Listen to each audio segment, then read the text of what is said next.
ಸಾಮಾಜಿಕ ನ್ಯಾಯಕ್ಕಾಗಿ ನನ್ನ ಉಸಿರು ಇರುವವರೆಗೆ ಹೋರಾಡುತ್ತೇನೆ. ನನ್ನ 4 ದಶಕಗಳ ರಾಜಕೀಯ ಜೀವನ ಎಂದಿಗೂ ಹೂವಿನ ಹಾಸಿಗೆ ಆಗಿರಲಿಲ್ಲ.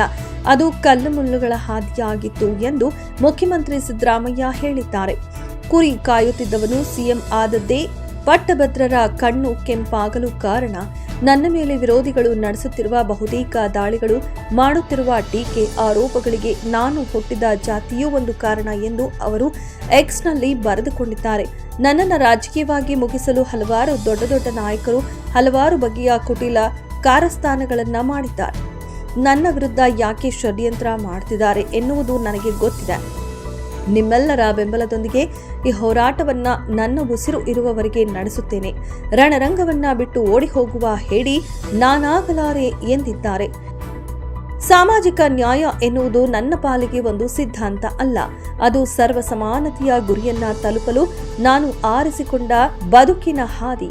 ಸಾಮಾನ್ಯವಾಗಿ ಸಾಮಾಜಿಕ ನ್ಯಾಯ ಅಂದರೆ ಯಾರಿಂದಲೋ ಕಿತ್ತು ಇನ್ಯಾರಿಗೂ ಹಂಚುವ ಜನ ವಿರೋಧಿಯಾದ ತಾರತಮ್ಯದ ನೀತಿ ಎಂಬಂತೆ ಬಿಂಬಿಸಲಾಗುತ್ತೆ.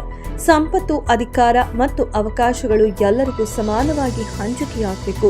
ಅಭಿವೃದ್ಧಿಯ ಫಲವನ್ನ ಜಾತಿ, ಧರ್ಮ, ಪ್ರದೇಶಗಳ ಭೇದವಿಲ್ಲದೆ ಸರ್ವರಿಗೂ ಸಮಾನವಾಗಿ ಹಂಚಿಕೆಯಾಗಬೇಕೆನ್ನುವುದು ಸಂವಿಧಾನದ ಆಶಯವಾಗಿ ಹೊರಹೊಮ್ಮಿರುವ ಸಾಮಾಜಿಕ ನ್ಯಾಯದ ಪರಿಕಲ್ಪನೆ.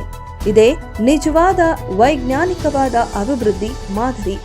ಜಾತಿ, ಲಿಂಗ, ವರ್ಗ, ಪ್ರದೇಶಗಳ ತಾರತಮ್ಯ ನಿವಾರಣೆಗಳ ಜೊತೆಯಲ್ಲಿ ನಗರ ಮತ್ತು ಹಳ್ಳಿಗಳ ನಡುವಿನ ಅಂತರವನ್ನ ನಿವಾರಿಸುವುದು ಕೂಡ ಸಾಮಾಜಿಕ ನ್ಯಾಯವೇ ಆಗಿದೆ ಎಂದಿದ್ದಾರೆ. ಸಿಎಂ ಸಿದ್ದರಾಮಯ್ಯ ಅವರು ಮಾಡಿರುವ ಸರಣಿ ಟ್ವೀಟ್ಗಳು ಸಿಎಂ ಕುರ್ಚಿ ಕಾಳಗಕ್ಕೆ ಹೊಸ ಆಯಾಮ ತಂದುಕೊಟ್ಟಿವೆ. ಯಾಕಂದ್ರೆ ಸಿಎಂ ಬಳಸಿದ ಪದಗಳು ಅಷ್ಟು ಹರಿತವಾಗಿವೆ.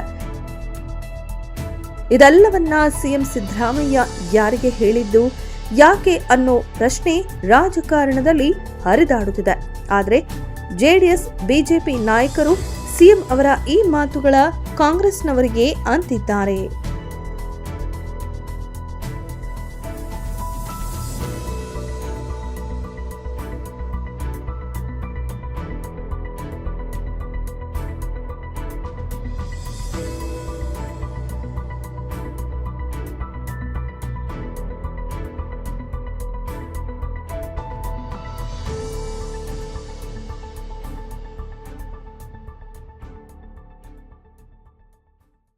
ಮೆಂಡು ನ್ಯೂಸ್ ನೆಟ್ವರ್ಕ್, ಸತ್ಯದ ಕನ್ನಡಿ.